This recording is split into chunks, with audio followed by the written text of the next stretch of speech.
Ngibingelele enhla nasezansi, ngibingelelwa ugqoko lukazwelonke.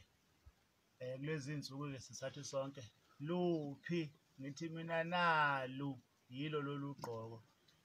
Ngihlale odabeni, sizwe sakithi samabhinca, nizokhumbula ukuthi kunohlelo laphaya olubizwa ngombuso wamaciko, lapho asuke bebize khona iciko ukuthi lizoveza ngomlando walo, nabo futhi balikhuphule balibeke ebalazweni. Sebebiziwe kozakwethu ngohla lwabo, abanye futhi basasele. Nami-ke ngomunye osebuya khona.